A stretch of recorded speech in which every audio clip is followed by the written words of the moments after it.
Hello বন্ধুগণ, আজকে আর একটা মিনি ব্লগ নিয়ে চলে এসেছি। আজকে আমার একাদশী আছে, সেই জন্য আনাজ কাটতে বসে গেছি। শ্রীজিকে ঘুম পাড়িয়ে রেখে এসেই আমি রান্নাঘরে এসেছি, না হলে ও খুব বিরক্ত করতো। আমার রান্না করতে আসতে অনেকটাই লেট হয়ে গেছে বলতে গেলে। এর আগে শাশুড়ি মাদের নিজেদের রান্না করে নিচ্ছিল, তারপর আমি সেই জন্য আরো এলাম। সব রকম সবজি দিয়ে একটা রান্না করতে চাই, সেই জন্য সব আনাজগুলো আগে কেটে নিচ্ছি। আলু, পেঁপে, তারপর গাজর, কুমড়ো দিয়ে ভালো করে রান্না করতে চাইছি। আর তাড়াতাড়ি করে আনাজগুলো কাটছি, কারণ মেয়ে ওদিকে যদি উঠে পড়ে। কাটতে কাটতে একটু অন্যমনস্ক হয়ে গিয়েছিলাম, সেই জন্য হাতটা একটু বটিতে থেকে গেছিল।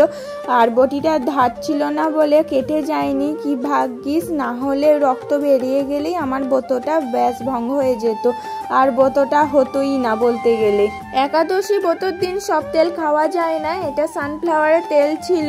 তেল গরম আসতেই লঙ্কা দুটো দিয়ে দিয়েছি। দুটো নয়, একটাই ছিল। আর প্রথমে ভেবেছিলাম বড় লঙ্কা, তো একটাই দিই। একটা লঙ্কাকেই দু টুকরো করে দিয়ে দিয়েছি।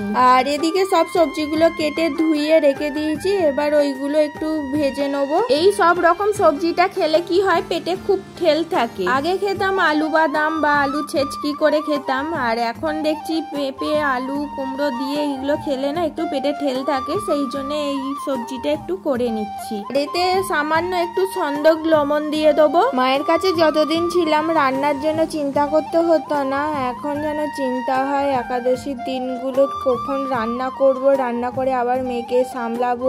একবারে বেশি করেই রান্না করে নিচ্ছি, রাত্রির পর্যন্ত যাতে খেতে পারি। রান্না করতে করতে তো অনেকবার দেখছি মেয়েটা উঠেছে কিনা, আর এখন উঠে পড়েছে। বড় আম্মা দেখছে, আমাকে বললো তুমি রান্নাটা করে নাও, আমি ওকে দেখছি। আমার এদিকে ভাজা প্রায় শেষ হয়েই এসছে, আমি এবার প্রেসার কুকারে দিয়ে দেবো, তাড়াতাড়ি যাতে হয়ে যায়। 2-3টে সিটি মারলেই হয়ে যাবে। ইজি যখন আমার পেটের মধ্যে আসেনি, তার আগে থাকতে কিন্তু ভগবানকে আগে ভোগ লাগিয়ে তারপর আমি খেতাম, কিন্তু সেইটা এখন আর হয়ে ওঠে না। ওর বাসনপত্র সবকিছুই আলাদা। আমার ননদরা তো এখানে আসে বাসনপত্র, সেই জন্য এখানে অনেক কিছুই রাখা আছে, সেই জন্য আলাদা করে রান্না করে তারপর ভোগ লাগিয়ে তারপর খেতাম। সেইটা এখন আর হয়ে ওঠে না।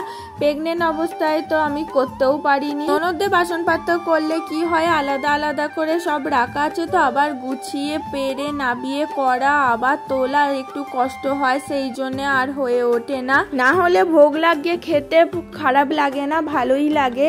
মেয়ে একটু বড় হলেই তখনই ভোগ লাগাতে শুরু করব। সকাল থেকে ভাবছি কখন ধরে শরবত করে একটু খাবো, শরবত করার টাইমও পাইনি। এখন একটু রান্না করতে করতে টাইম পেলাম, সেই জন্য হচ্ছে একটু এখন খেয়ে নিই। সকাল থেকে জল খেয়েই আছি, আর এখন শরবতটা খেয়ে সত্যি মনে হলো প্রাণটা একটু জুড়ালো। সেদ্ধ হয়ে যাওয়ার পর কড়াতে আবার একটু নুন কম হয়েছিল দেখে তারপর আবার একটা নুন বাড়িয়ে দিয়ে আর চিনি পরিমাণ মতন দিয়ে দিয়েছিলাম। আর সকালে সাবু ভিজিয়ে রেখেছিলাম, কি সুন্দর ঝরঝরে হয়ে গেছে। সাবুটা দেখে মনে হচ্ছিল পোলাও করলে কিন্তু ভালো হতো, কিন্তু হাতের টাইম নেই, তাড়াতাড়ি করতে হবে। ওইদিকে তো মেয়ে আর থাকছে না, সেই জন্যই জল সাবুটা করে নিলাম। জল সাবু খেতেও খারাপ লাগে না, মানে স্বাদ মতন লবণ দিয়ে দিয়েছি আর চিনি দিয়ে ফুটতে নিলেই হয়ে যাবে আমার জল সাবু। আজকে তো আমার রান্না করে খেতেই 2টো বেজে গেল। শ্রীজিকে শুয়ে দিয়ে খাচ্ছিলাম, কিন্তু শ্রীজি আর থাকছে না, পিঠ তুলে দিচ্ছে। আর ও তো আমার খাবার দিকে দেখছে। আনছি দাদা, আর একটা মাস গেলেই তুইও খাওয়া শুরু করে দিবি। অনেকে সাবু খেতে পারে না বলে একাদশী করতে পারে না, যেমন আমার মা সাবু খেতে পারে না বলে একাদশী করবে ভাবে, কিন্তু বলে আমি কি খাবো তাহলে। ফল খেয়ে তো সবসময় পেট ভরানো যায় না। আর আমার মা একদম সাবু যত রকমই আইটেম করে দাও না কেন, সাবুর পোলাও বলো বা অন্য কিছু বলো, মা সাবু জিনিসটা একদমই খেতে পারে না। আমার কাছে সাবুর পাঁপড়ও ছিল, সাবুর পাঁপড়টা ভেবেছিলাম ভাজবো, কিন্তু আর হলো না, মেয়ে আর থাকছিল না। এনছি না থাক, আজকে এই দুটোই রান্না আইটেম করেই খাই, অন্যদিন যদি টাইম পাই অন্যদিন করে খাবো। এই যদি মায়ের কাছে থাকতাম না, চিন্তা থাকতো না, মাকে যেটাই খাবো বলতাম, মা সেইটাই করে দিত। এখন দেখো মেয়েকে নিয়ে জল ভরতে এসছি, আর জল ভরবো, দেখবে ও একবার ফিল্টারের দিকে দেখবে আর একবার বোতলের দিকে দেখবে, ভাববে কোথা থেকে জল পড়ছে রে। দিকে দেখো কেমন বড় বড় চোখ বার করে ড্যাব ড্যাব করে দেখছে। এই ছিল আজকের ব্লগ, তোমাদের কেমন লাগলো জানাবে। নেক্সট ব্লগে তোমাদের সাথে তাড়াতাড়ি দেখা হচ্ছে। আজকের মতন টাটা, বাই।